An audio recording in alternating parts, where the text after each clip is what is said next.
Welcome to the Counselling Tutor Podcast, the must-listen-to podcast for students of counselling and psychotherapy. Here are your hosts, Rory Lees-Oakes and Ken Kelly. Hello and welcome to episode 26 of the Counselling Tutor Podcast with me, Rory Lees-Oakes. And as always, with me is my fellow practitioner and journeyman in the world of counselling and psychotherapy, Mr. Ken Kelly. How are you, Ken? I am very well as we go into this autumn season here in the United Kingdom. Things are just beautiful. The leaves are changing. The floor is just a carpet of colour. It's a really positive time of year, and I saw a programme recently called Autumn Watch on television where they referred to it as a time of plenty. And I've never really thought of autumn as a time of plenty, but I guess it is with all the berries and the nuts for the squirrels. So a time of plenty. And again, it comes down to that through the eyes of the beholder, frame of reference. I always thought it of as a time of sparseness. Interesting, but glad to be here. Yeah. And of course, we're coming up, certainly in the UK, to Bonfire Night, that peculiar British custom and pastime of setting fireworks off and remembering a man not too fondly who tried to blow up the Houses of Parliament. Yes. Or as we in our family call them, we don't call them fireworks, we call them animal scarers, because our dog really doesn't like it. It becomes really...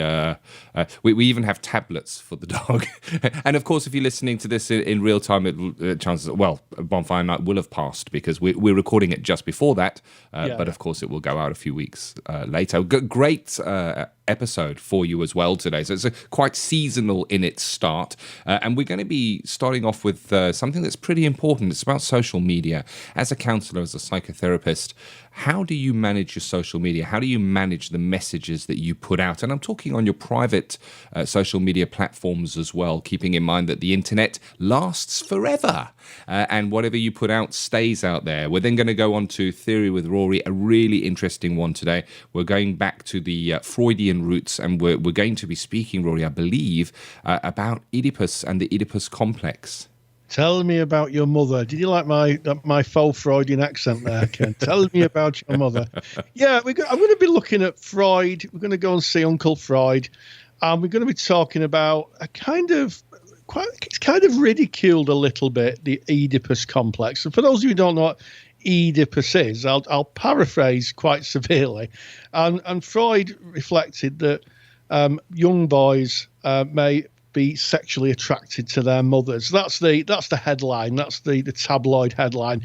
But actually, the story of Oedipus, which we find in Greek antiquity, and the lessons we can learn from it are still relevant today. And I'm going to be talking about some general reflections of the history of Oedipus, Freud's interpretation, and how we might see it present in our clients. So definitely. I thought it might be an interesting trip down history. It is, and it really is going back to those roots. And of course, it is a fiercely debated topic. And at the end of the day, it is a theory, but it is one that underpins, I guess, the roots of modern day psychotherapy and counselling. So I'm looking forward to that one. And then we're going to stand up from the couch. Rory, see what I did there? From the we get up from the Freudian couch, and we're going to go into person-centered business. And today I'm going to be looking at paid media. So basically, Facebook advertising, Google pay-per-click advertising, but including in that maybe advertising on paid counselling directories and how you generate leads or traffic to your website using that paid media, and more importantly, how you can measure the effectiveness of that.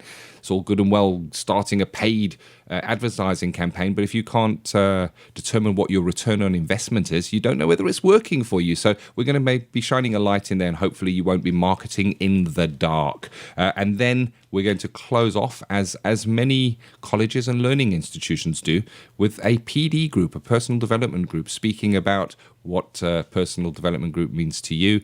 We speak about this periodically. We bring it up from time to time, and it is a recurring topic because it's a recurring topic in our Facebook group. And if you want to join that conversation, come and join over 3,000 like-minded learners, students of psychotherapy, counselling from all around the world. And you can find us by just simply going to Facebook and putting in counselling tutor, and we come up right at the top, knock on the door, we'll let you in. But a start of a 10, as they say. Social media, Rory.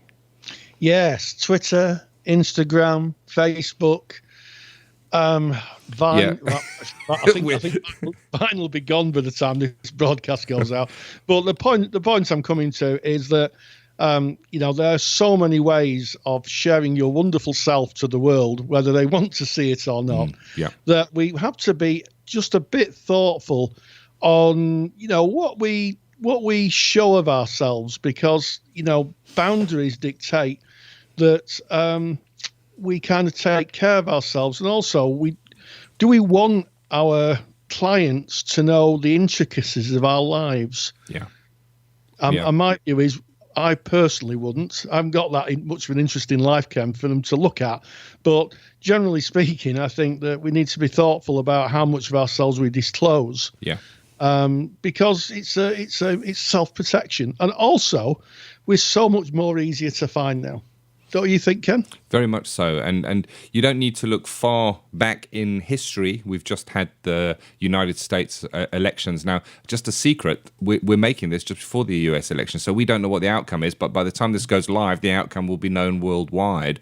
But just in the run-up to those elections, the debates and the inquests into the emails are an indication of this, that whatever you put out there lasts forever, and it can be seen even when you think it might not be seen. So when you are maybe on a private Facebook group where you feel you can speak freely, the thing is with a private Facebook group is it is easily accessible by anybody who kind of knocks on the door and gets in there. And it's about the words that you choose to use. And I guess it's about being considerate that whatever you put out on social media will reflect who you are as a person and a counsellor and as a psychotherapist.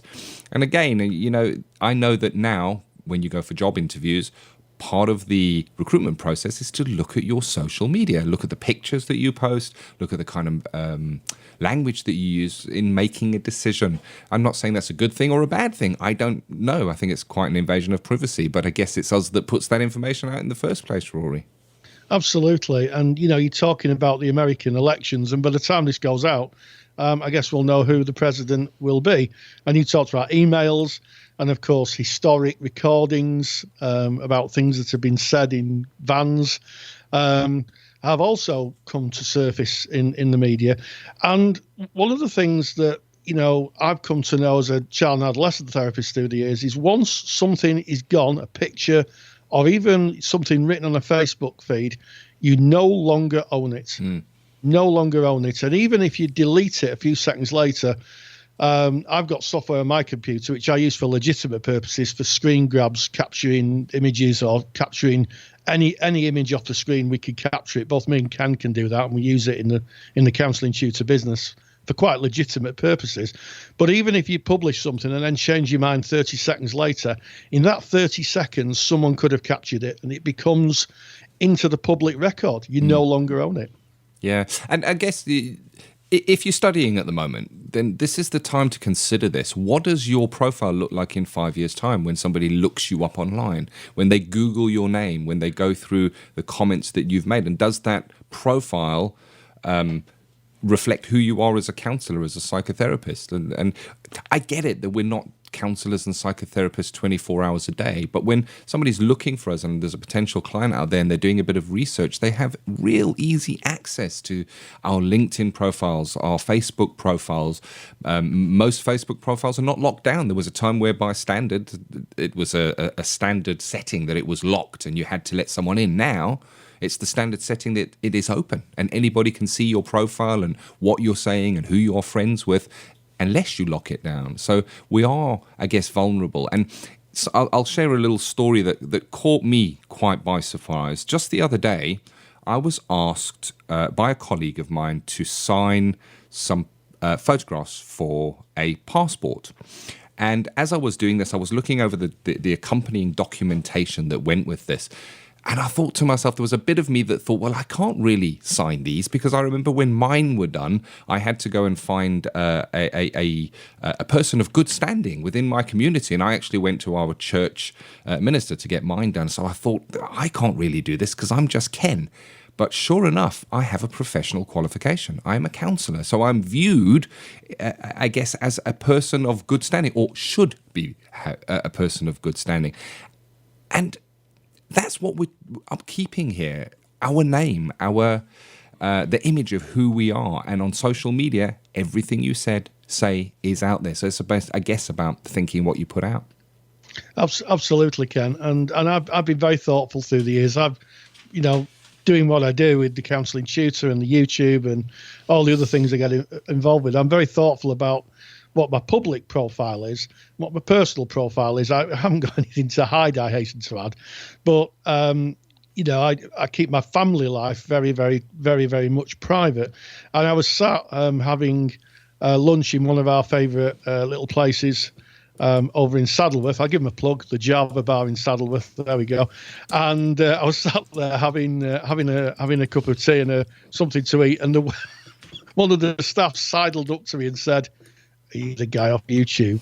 And I said, "Yeah." She said, "I watch your videos."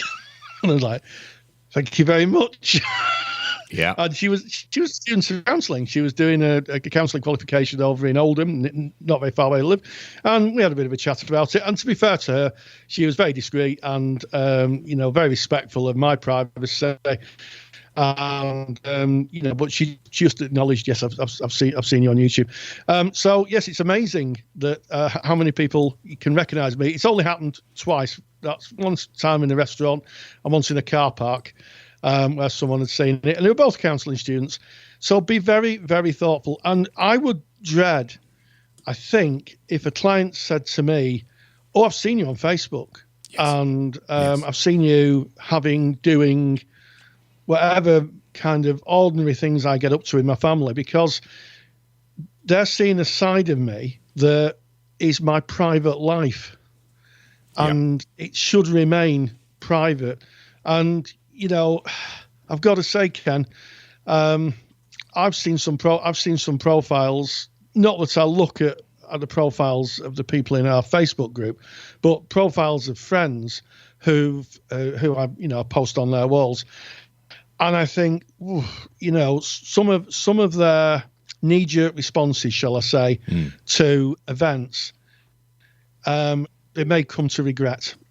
Yeah, that's all I'm saying. Yeah, and this is really pertinent. It's such an important topic, and I hope that one day you'll look back on remembering listening to this and go, "Wow, I'm grateful of that." I just want to give you an exercise to show you what this can look like for you, because you get to set what your social media looks like, and you're going to be taken by unawares by this, Rory. But if you go online and just go to a Google search and put in Rory Lees Oakes. There you go. I'm encouraging everyone to do that. You will have a look. Just look at the first page of Google, what is returned. And I'm going to share it with you right now. You've got About Counselling Tutor. The next link down is Working with Anxiety Using Person-Centered Approach. The next one down is Counsellor Rory Lees Oakes.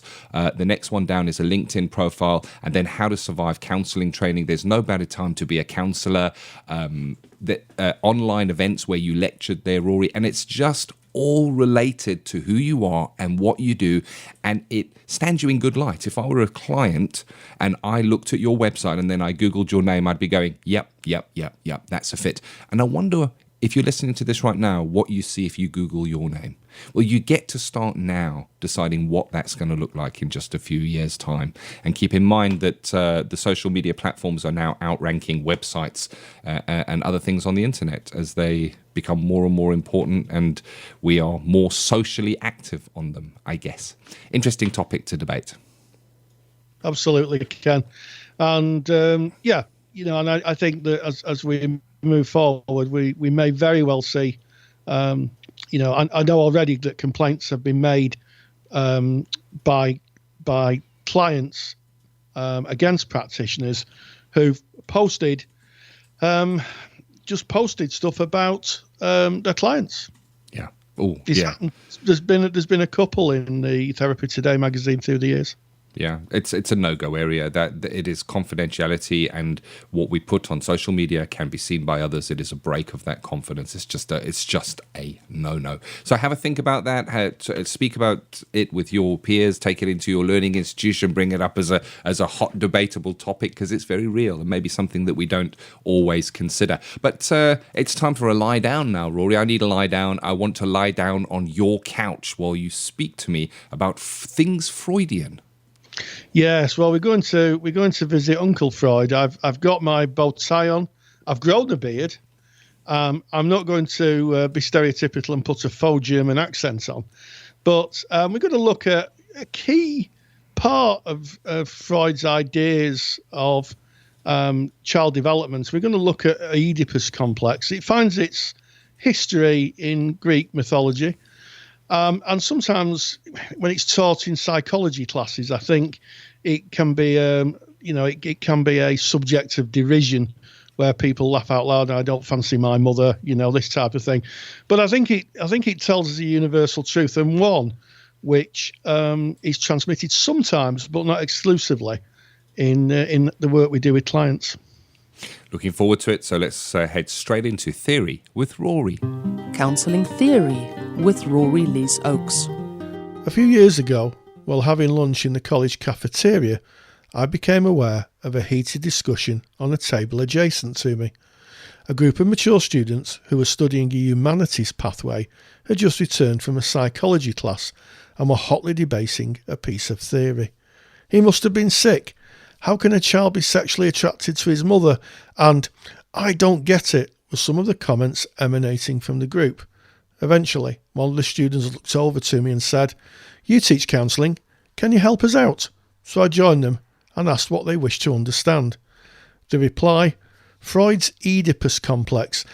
Now, for those with a passing interest in psychology, the Oedipus complex, described by Sigmund Freud in his 1899 book, The Interpretation of Dreams, can be both uncomfortable and confusing in equal measure. He proposed that a male child between the ages of 3 and 5 develops a sexual desire for his mother and wishes to replace his father, who the child views as a rival for the mother's affections. Freud named this period of child development the phallic stage and believed it to be an important point in developing sexual identity. So where did Freud get his ideas from, and who was Oedipus? Well, Oedipus was the tragic hero of 3 plays referred to as the Theban plays, written by Greek playwright Sophocles around 400 years BC. The best way to understand the role of Greek theatre is that of an ancient soap opera, which are morality tales featuring themes of fate, betrayal, love and tragedy. The plot revolves around King Laius and Queen Jocasta, who abandons their child Oedipus on a mountain after a prophet told them he would grow up to kill his father and marry his mother. The story tells us that baby Oedipus was found by shepherds and brought up by King Polybius and his queen Merope as their own, never knowing who the real parents were. Years later, he was told by the oracle of Delphi the prophecy of killing his father and marrying his mother, and worried that he might hurt his parents, King Polybius and Queen Merope, he left for the town of Thebes. On his way, he met an old man. They quarrelled and Oedipus killed him. When he arrived at Thebes, he found the king of the city, Laius, had been recently killed, and the city was at the mercy of the Sphinx, a mythical creature with the head of a human and the body of a lion. To defeat it, Oedipus had to answer a riddle given to him by the Sphinx. He answered the question correctly, defeated it, winning the throne of the dead king and the hand in marriage of the king's widow, unknown to him, his mother, Jocasta. Years later, Oedipus searched to find who had killed Laius and discovered that he himself was responsible. Jocasta, upon realising she had married both her own son and her husband's murderer, hanged herself. Oedipus then seized 2 pins from her dress and blinded himself with them. So what's the moral of this grisly story? Well, some would interpret it as you cannot escape fate. The students quietly listened to the story before one asked, yes, but how does this translate to Freud's theory?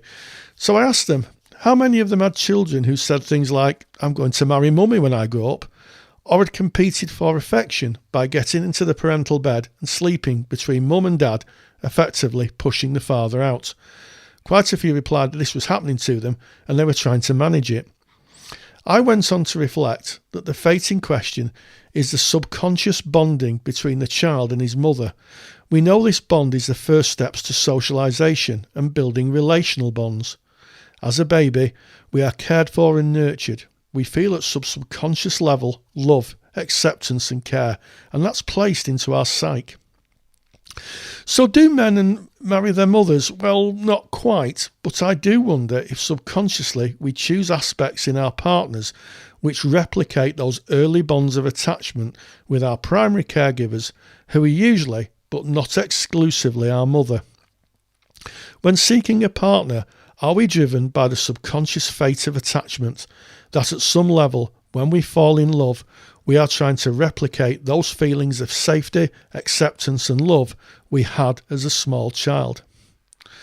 When I left the students, the nature of their conversation had changed, with some of the female learners reflecting they felt they mothered their partners, or their partners expected to be mothered by them. One thing that had changed over the time I'd spent with them, that the theory was no longer an abstract piece of information, but one that could be observed in areas of their lives. A few final points. Freud lived in less enlightened times where gender roles were rigidly enforced. In a modern society, mother figures are not always female, father figures are not always male, and yes, according to Carl Jung, a collaborator of Sigmund Freud, women have the same process, a theory Jung drew from another Greek play by Sophocles, Electra, but that's a story for another day. Thank you very much for that, Rory. As always, really, really interesting, very informative. And it's really interesting to me that all of those years back, the Greeks really had quite an understanding of the human condition, didn't they? Yes, and people have nicked it mercilessly through the years, yeah. Shakespeare and a few other people. But yeah, the Greeks did really have an idea of morality tales. And I'll let you into a little secret.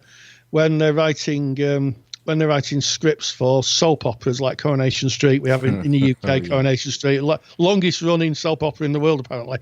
The writers put in techniques, they call it Greeking it up. Yeah. And what they do is they little morality tales about what happens when someone does something. So that's a little bit of a secret there, Greeking it up.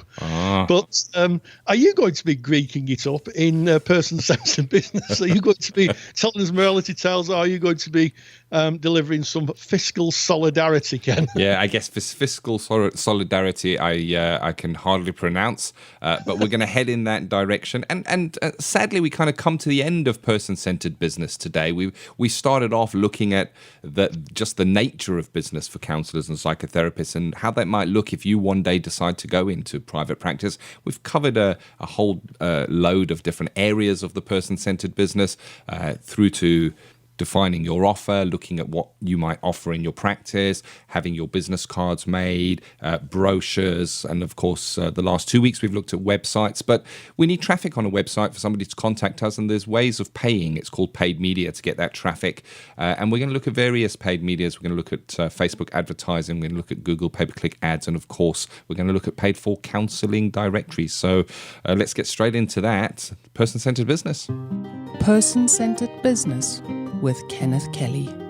In this final episode of Person-Centered Business, we look at how you can pay to get traffic to your website or pay to get inquiries from people that are maybe looking to engage with your counselling or psychotherapy service.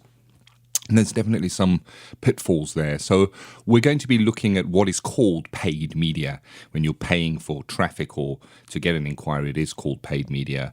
We're going to be looking at what some of the pitfalls are and what you can watch out for. And we're going to be looking at how to work out what your ROI is, or that's known as your return on investment, to make sure that it's worthwhile and that you're not just throwing money down a big dark pit. So, paid media, what is it? Anything that you pay for that is going to bring you some inquiries in that happens online. So this would not be your brochures, this would not be your business card, this would not be maybe a information poster that you might put up in a public place. This is electronic and it is online. So an example of paid media might be that you may choose to list in a counselling directory. Now, here in the UK, there are a number of counselling directories, and some of them are private companies that offer this service, and you pay for it. You go in and you set up your directory listing, and you pay your fee usually for the year, and they will explain who you are.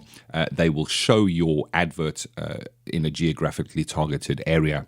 Another example of paid media might be that you may choose to take out a Google pay-per-click advert. And if you're wondering what that is, if you do a search on Google and you put in Counsellor, what you will notice is right at the top of the page, you're probably going to have 3 to 4 listings of people who are paying to be there. And you can see this if you look really carefully, because they kind of make it difficult to see. You'll see it's got the word AD next to it, meaning ad. And these are paid for ads where people will pay a fee and link that to a certain keyword. The keyword might be Counsellor. And when that keyword is triggered, it will show that ad word. And if somebody clicks on that ad word, then you pay a fee for that. And that's why it is called pay per click or PPC advertising through Google.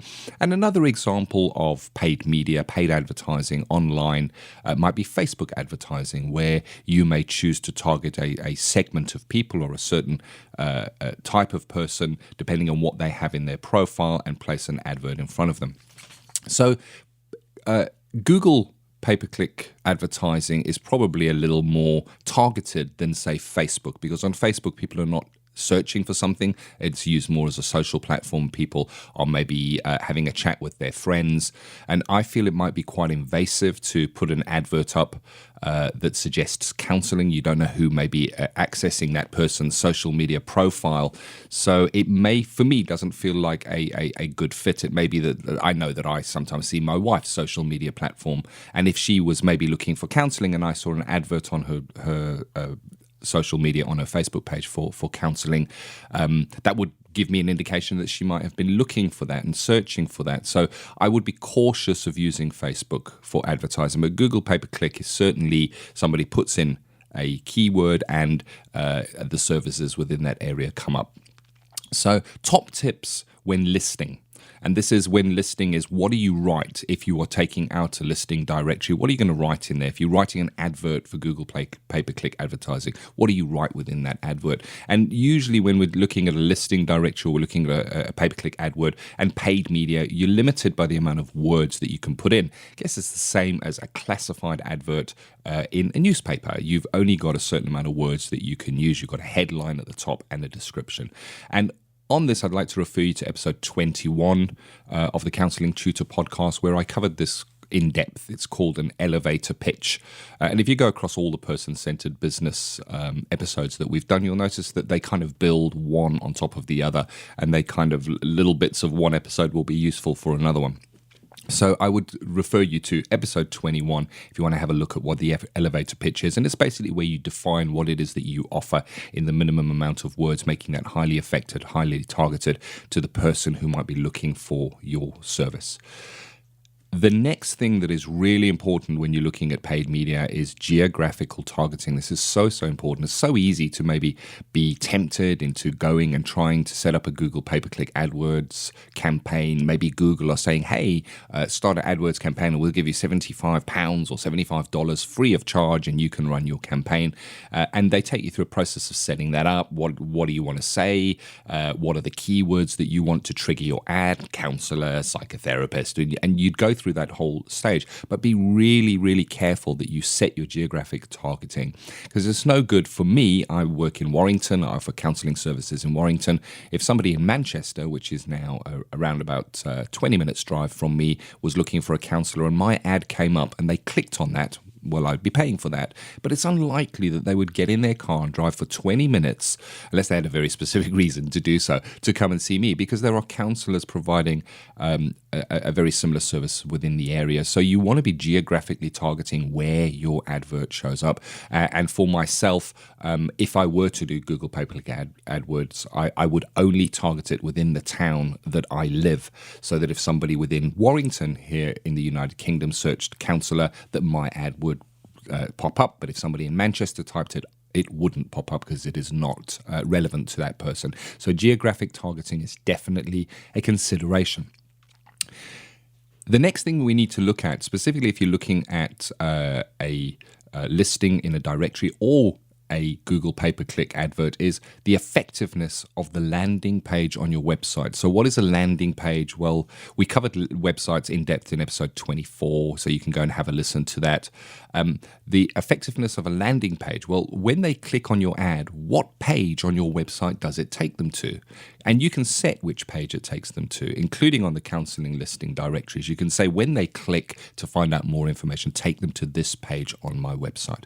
And we need to really be looking at what we're putting on there. And if you go over episode 24, I cover some of the main topics in terms of having your contact details available. Once again, having your elevator pitch, which is covered in episode 21, right at the top, so that you are defining your offer and defining where you are geographically. So basically saying who you can help, who you can't help, and right at the top of your page. So your landing page needs to be really effective. Because if it's confusing, if it's a mismatch to the advert or the listing that you have, chances are they're just going to click the back arrow and go to the next person on the list, and you've paid for that click if you're using Google pay-per-click advertising, and you're not going to get any inquiries from that. And if it's in the listing, you're just not going to get an inquiry. So that's going to affect your ROI, which is our next topic, which is your return on investment. If you're paying to get traffic, you're paying to have people visit your website, which a listing directory is, which Google pay-per-click advertising is, which Facebook advertising is, you need to know whether it is effective or not. And it's called ROI. It is the return on your investment. So if you pay £10 or $10 on advertising, how much is generated in terms of revenue within your counselling practice from that money that you pay out? And the way that you are able to work that out, it can be quite tricky. You can use statistics and things like Google Analytics. Analytics will show you who's coming in and how effective that traffic is. But it is quite complicated, it's quite geeky, and it may be that you don't really want to be going down coding on websites and looking at all those kind of statistics, and I get that. So another way, which is, I guess, rather simple, is to ask people. So if somebody's getting in contact with you and they come and they engage maybe in that first session, whether it be a free session or a paid session, it's worth saying, how did you find me? And if they say, I found you on the internet, try and be a little bit more specific and say, oh, that's interesting. Was that from a directory listing, or was that from a Google? If it's from Google, and it's likely that it may be from a Google pay-per-click advert if you're using them. And of course, if it's from the listing directory, then you will know that client, the return on investment for the listing is worthwhile because you're getting clients from that. So there's a basic overview of paid media. You know, this is really just the tip of the iceberg when it comes to person-centered marketing, running a business as a counsellor or a psychotherapist. There is so much to know and learn. And I think that we go into college, we go into university, we go into our learning institutions, and we learn how to become counsellors, but we're not always given the tools to be able to create a business around our newly founded skills. And I really do hope that person-centered business has been of use and of interest to you. And if you have any questions, or if you want any more information on anything I've covered in any of the episodes in person-centered business, just drop me an email, and you can drop me an email at ken@counsellingtutor.com. And as always, I just hope that has been useful to you. I always find your handle on internet business and business in general so useful. You've been so helpful in my developing my private practice. I'm really grateful for that. But you know, the key message is there are so many people out there, aren't there, trying to get hold of your money and promising you the earth and saying, oh, if you advertise with us and we'll get you so many clients. But evidencing where your money's spent and how effective it is, as you say, is so important. And sure. You know, you've talked about finishing this segment. And what I would say, Ken, is that people who listen to this, if your students are moving in to the ending of your qualifications and thinking about what the next step is, you cannot escape that if you set a business up, you have to have a business mind. You can't get around it. You can't get around it. And it doesn't mean that you're mercenary or, you know, the unacceptable face of capitalism. It means that you develop as Ken has so, you know, eloquently described as a person-centered business. You're offering a good quality service for a good outcome, and also to pay your bills, which is, you know, what we have to do. Always have to do. Indeed, I know I've got mine to pay, Rory, and I really hope that little segment that we ran for those last few weeks has been of use to you guys. But now, a topic, I guess, that we bring up every now and again, it's PD groups. Yes, PD groups. Perennially, we get asked as when we were tutors, what are they for and what are they about? And I guess the answer to that is it's sometimes they're called PD groups, but I know in psychotherapy circles they're called process groups. And they're really, really useful they're a safety valve because they're usually held at the end of the training. So the idea is, and this is a bit of an insight into training, is there's the theory, then you develop your practice. You learn how to put theory to practice. Then you develop that in skills. And then if there's anything that comes up, you have the safety valve of being able to kind of release it or vent it in PD. And personal development is about thinking about the changes that you're going through and finding the courage, I think, to explore them and get a contrary view. And they are, by necessity, very challenging environments, Ken. They can be very much so. They can be really enriching environments as well. It's tricky because every PD group is going to be different. Every group that I've belonged to or been part of has been different. They have their own personality, as it might be. And that personality can well change. I've been in PD groups where maybe somebody has entered the group, somebody new has joined in, or maybe somebody has left the group, and it changes the nature of the group. They tend to take on a momentum of their own. But there's such rich learning there. Even in a challenging group, there is such rich learning. It may well be, and I'm just going to use an example here, maybe you have a struggle with confrontation. Maybe that brings stuff up for you. Within a PD group, from time to time, you're likely to find confrontation of some kind. And it's about when you see that happening, it doesn't necessarily have to be directed at you. It might be confrontation between, or what you perceive as confrontation between two other members of the group. It's a great opportunity when that comes up to say, okay, I'm now feeling really uncomfortable. What is that feeling? Where does it sit? What's that about? What's coming up in me? Why is this coming up in me? And to sit in a safe environment, as you said, Rory, because it is such a safe place to be, and experience those emotions, maybe fears, maybe anxieties that maybe in day-to-day life we might pull away from or run away from. So a PD group is an opportunity to feel and let it wash over you, and it's maybe even overwhelm you because you're in a safe place. You can feel it there. Absolutely, Ken. And as you rightly say, they should be affirming places. So, I started off by saying they're challenging by default. Well, they are, because you're in a environment where you're surrounded by your peers. Usually you have a tutor, although there has been self-facilitated PD groups, and they have a different dynamic completely where the tutor's not present. And they should be affirming. And the reason that we have them, I believe, is because as practitioners, we need to understand and kind of work with our anxieties and fears about our own process. Oh, yeah. And we don't get the luxury of doing that in the therapy room, because if we're stuck in our own process when working with a client, then we're not in the client's frame of reference. We're stuck in our own process. And that is why personal therapy, PD, is just so important, so that if something comes up, and I'm big on transference and counter-transference, parallel process, you can pick those up in other podcasts, those terms. If you get stuck in those and you don't know why it's happening, then you're in a bit of a sticky spot. You're in a bit of a difficult position. Yeah. So that's what PD groups are for. And I can remember being in my PD group and saying, I have no idea what this is about. We're all sat in silence, and I missed the first one. So I was off that week, and I came in and I said, I have no idea. And my tutor said to me, well, what does silence mean to you? And I sat there kind of going, I don't like this. Yeah. I don't like this at all. And I realised, of course, that maybe I was filling the silences because I wanted people to see me and be present. And I took away that and wondered why I had to do that. So even on that second uncomfortable session, food for thought, Ken. Oh, very, very, very much so.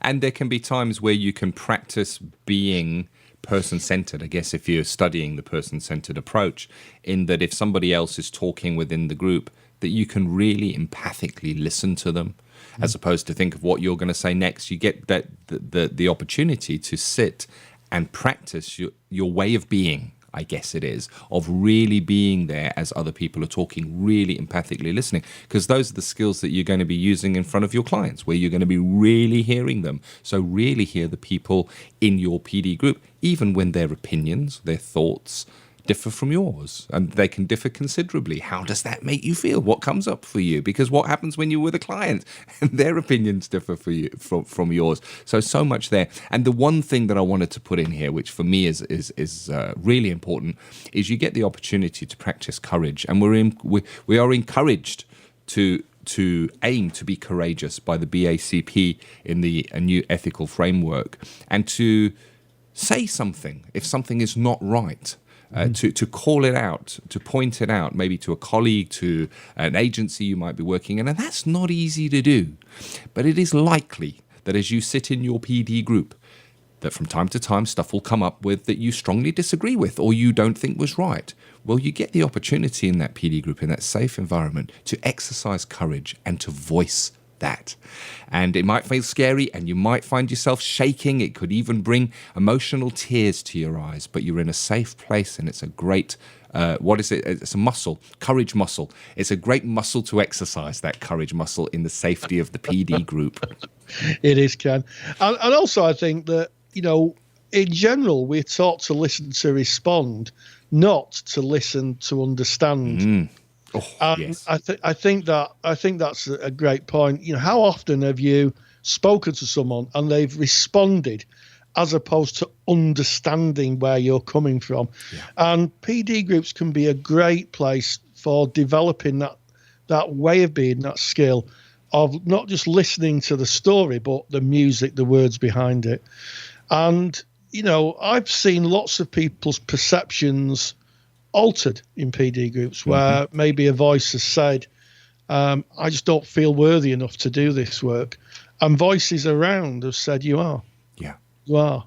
Yeah. And that's led to an incredible collaborative effort where all the voices support this person and help them explore where that's come from. They can be very powerful, but, some of them, depending on the constitution of the group, can sometimes feel, sadly, a bit kind of tough. Yeah, tough. Definitely, they are tough, and it is idiosyncratic in that it changes depending on where everybody is at. In that one day you may find yourself in a very light PD group where the topics are light, and you may even find yourself rolling with laughter, wiping the tears from your eyes as you slap your thighs and go, wow, I can't breathe anymore, that is so funny. And then you may have another session where you are moved, touched, disturbed. There's such a variation of what can be experienced in a PD group. It's a wonderful, wonderful place. And I know that Roger's, towards the end of his career, that was a great area of focus for him. He was calling them not PD groups then. I think they were encounter groups that he was calling them, but offering the same kind of facilitative conditions, I guess, within the groups, and doing absolutely incredible work. They're a very special place to be, and if you are finding it challenging, say so. If you feel that there's something not working within your PD group, you exercise that courage muscle. You have got the voice to say it. Have the courage to say it. And you deserve to say it. Yeah. You deserve to say it. Definitely. And as I always said, I quoted the late Mayor Angelou, without courage, you cannot practice any other condition effectively. Yeah. You can't be loving, you can't be kind, you can't be honest, unless you have courage.